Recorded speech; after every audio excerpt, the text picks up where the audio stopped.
Et personne, tous ça garde présidentielle. Donc, il y a une équipe que pour fournir les nouveaux bébés, on arrache les bébés. Une femme accouche, si l'enfant est étoilé, on arrache son bébé. Mais j'ai vu quelque chose aujourd'hui.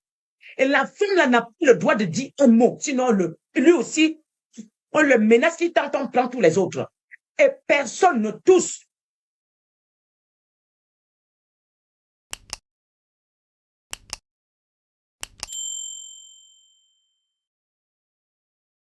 Au Congo-Brazza, c'est vraiment un foutoir. C'est un foutoir au Congo-Brazza. C'est du jamais vu. Le gars là, il dort avec tous les bébés. De 0 mois jusqu'à 6 ans. Lui, il s'est fait Dieu. Il s'est fait Dieu. Il délègue le nombre de jeunes. Il prend, on tue. Pour lui donner le sang, il boit. Mais Sassou Nguesso, c'est un monstre. Et personne ne touche. Tout ça garde présidentielle. Donc, il y a une équipe que pour fournir les nouveaux bébés, on arrache les bébés. Une femme accouche, si l'enfant est étoilé, on arrache son bébé. Mais j'ai vu quelque chose aujourd'hui. Et la femme là n'a pas le droit de dire un mot, sinon lui aussi, on le menace, il tente, on prend tous les autres. Et personne ne touche. Et personne ne touche. C'est cruel. Il a une chaise. Lui, il se voit comme Dieu. Quand j'ai commencé à prier pour le Congo-Brazza, je me suis sentie fatiguée. Un sommeil comme si j'étais droguée, je dis. Je n'arrivais plus. Je vais arriver sur la Côte d'Ivoire. Je n'arrivais plus à ouvrir ma bouche.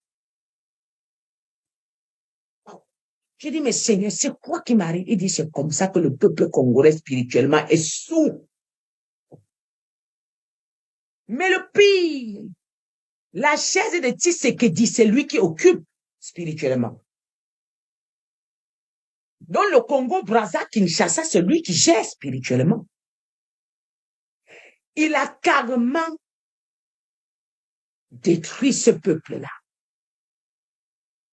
Les rituels, c'est le haut niveau.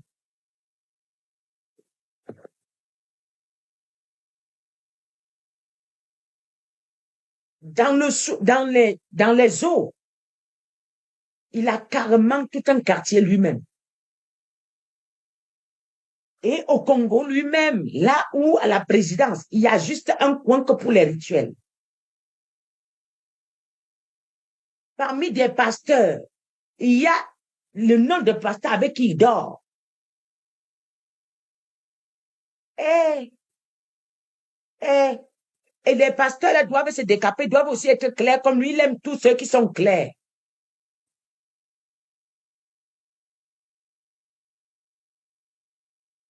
Oh, Seigneur Jésus. Et en esprit, tu sais qu'il n'occupe pas sa place.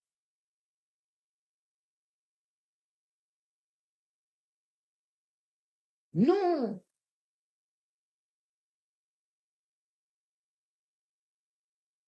Oui. C'est un dossier qui m'a beaucoup épuisé aujourd'hui. Je vous mens pas, le Congo-Brazza m'a épuisé. C'est-à-dire quand je finis de prier, je suis allé, j'étais obligé de chercher un verre de lait pour boire d'abord. J'ai fait un break afin d'aller recontinuer encore sur la Côte d'Ivoire. Yeah.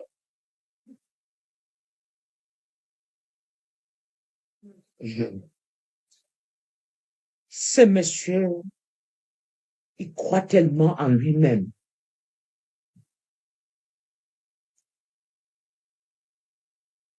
Il croit tellement en lui-même.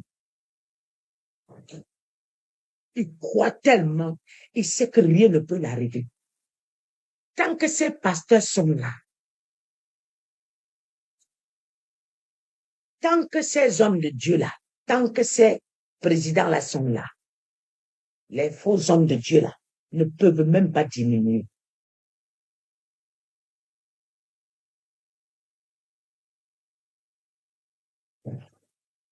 Oui, oui. En tout cas, je m'occupe de ce dossier-là. Je crois que j'ai commencé ça, j'ai poussé, je vais revenir encore dessus. Oui, je vais revenir encore dessus. Mais le Congo Kinshasa, Brazza, que Dieu les vienne en aide. C'est couvert du noir. C'est couvert du noir. Priez encore pour l'armée camerounaise, je ne le ferai que demain. Peut-être ce soir, si je finis le direct et que je peux, je le ferai encore, j'ai compris. Parce que nous ne souhaitons pas voir les hommes en tenue tomber. Non. Mais non. Et, bien aimé, après ça, je suis allée en Côte d'Ivoire. Le pire, c'est que quand j'ai touché le Congo-Brazza, il contrôle l'Angola. Il contrôle l'Angola.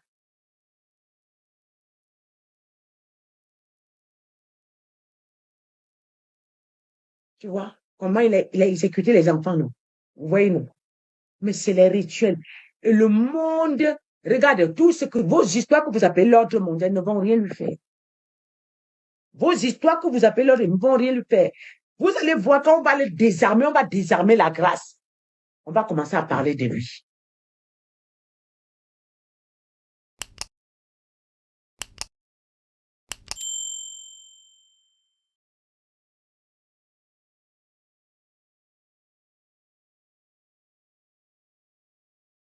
La différence entre les humains et les animaux, c'est que les animaux ne laissent jamais un idiot diriger la meute. Et c'est peut-être la plus grande honte de notre espèce. Nous sommes la seule forme de vie capable de remettre le commandement au pire d'entre nous. Le plus bruyant, le plus arrogant, le plus vide. Aucun loup ne suivrait un chef faible. Aucun lion ne suivrait un lâche. Mais les humains, eux, applaudissent, déifient et défendent ce qui devrait être ignoré. Le problème, c'est que lorsque l'intelligence se tait, la stupidité prend le trône. Et elle règne avec conviction. Les animaux suivent l'instinct, nous suivons les apparences. Ils suivent la force, nous suivons le discours. Ils reconnaissent le leadership et nous confondons le cri avec l'autorité. Les résultats sont prévisibles, un troupeau sage et une société perdue. La différence entre les humains et les animaux, c'est que les animaux ne laissent jamais un idiot diriger la meute. Et c'est peut-être la plus grande honte de notre espèce. Nous sommes la seule forme de vie capable de remettre le commandement au pire d'entre nous. Le plus bruyant, le plus arrogant, le plus vide. Aucun loup ne suivrait un chef faible. Aucun lion ne suivrait un lâche. Mais les humains, eux, applaudissent, déifient et défendent ce qui devrait être ignoré. Le problème, c'est que lorsque l'intelligence se tait, la stupidité prend le trône. Et elle règne avec conviction. Les animaux suivent l'instinct, nous suivons les apparences. Ils suivent la force, nous suivons le discours. Ils reconnaissent le leadership et nous confondons le cri avec l'autorité. Les résultats sont prévisibles, un troupeau sage et une société perdue. Est-ce qu'il suffit de ne plus obéir pour être libre ? C'est la question que se pose Étienne de la Boétie dans le discours sur la servitude volontaire. Si tu ne connais pas ce texte, il a été écrit par un jeune homme de 18 ans en 1548. Et pourtant, il est toujours d'actualité parce qu'il questionne les mécanismes de la soumission et la légitimité du pouvoir. Je t'explique l'idée principale en 2-3 minutes. Dès la première page, la Boétie expose son projet. Je voudrais seulement comprendre comment il se peut que tant d'hommes, tant de nations, supportent quelquefois un tyran seul qui n'a de puissance que celle qu'il lui donne. Là déjà, il y a deux choses. Les hommes se disent contraints d'obéir à l'autorité, mais ils pourraient numériquement la renverser. Donc ce n'est pas comme ça que fonctionne le pouvoir. Un tyran n'a de puissance que celle qu'on lui donne. Donc dès le départ, c'est une clarification importante. La domination n'est pas quelque chose que l'on subit passivement, sinon il suffirait de la contester. La domination, c'est quelque chose qu'on participe activement à produire. C'est la servitude volontaire. Le sujet participe à la domination qu'il subit. Reste à savoir pourquoi. Pourquoi est-ce que l'on préfère se soumettre plutôt que d'assumer notre liberté ?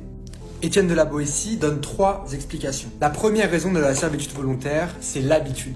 Par la tromperie ou la violence d'un tyran, mais aussi la lâcheté et la médiocrité de certaines personnes, la tyrannie s'installe. Mais ensuite, c'est l'habitude d'obéir qui fait que la tyrannie reste. Ceux qui vivent depuis longtemps ou naissent dans une tyrannie ne savent plus ce qu'est la liberté, donc ils ne peuvent plus la désirer. N'ayant pas même vu l'ombre de la liberté et n'en ayant pas entendu parler, ils ne ressentent pas le malheur d'être esclaves. La deuxième raison qui fait que l'on accepte la tyrannie, c'est que le tyran distrait le peuple et le rend bête. La Boétie écrit « Tous ces peuples se laissent promptement allécher à la servitude pour la moindre douceur qu'on leur fait goûter. Les jeux, les farces, les spectacles et autres drogues de cette espèce étaient pour les peuples anciens les appâts de la servitude, le prix de leur liberté ravie, les outils de la tyrannie. » Ça me semble terriblement d'actualité. Et la troisième raison pour laquelle on se laisse soumettre, c'est que les tyrans usent d'artifices pour paraître plus intelligents, plus importants et donc plus légitimes à avoir le pouvoir. Et ça aussi, c'est très d'actualité. Donc Étienne de la Boétie ne nous accuse pas de nous laisser tyranniser et de ne pas vouloir être libre, non. Il nous invite plutôt à prendre conscience de la vraie nature du pouvoir pour s'en débarrasser. Parce qu'aucune tyrannie ne peut durer sans qu'à un moment ou un autre, on y participe. Non seulement en obéissant, mais aussi en faisant obéir les autres, en participant alors soi-même à la tyrannie. Et la fin du texte insiste beaucoup là-dessus. Pour Étienne de la Boétie, il existe des relais, des serviteurs du pouvoir qui l'aident parce que le pouvoir leur profite. Parce qu'ils préfèrent leurs petits intérêts personnels que l'émancipation collective. Mais alors qui sont ces serviteurs de la tyrannie ? Alors certains le sont plus que d'autres, mais on l'est tous un peu parfois en réalité. Toutes les fois où on défend nos intérêts aux dépens des autres, où on ne respecte pas leur liberté, où on donne des ordres. Toutes ces fois, on entretient une tyrannie dont on est aussi la victime. Et c'est pas vraiment notre faute, car on est tellement habitué à la tyrannie qu'on finit par y participer. Mais il faut s'interroger, je me plains de l'injustice, mais quand est-ce que moi aussi j'y participe ? Il y a donc une responsabilité collective, non pas de combattre la tyrannie, mais juste d'arrêter de la soutenir en refusant d'obéir et de faire obéir. Finalement, Étienne de la Boétie propose un programme moins ambitieux, mais très enthousiasmant contre la tyrannie. Ne pas cautionner la tyrannie et encore moins y participer. Et retrouver le désir de la liberté, notamment en s'éduquant.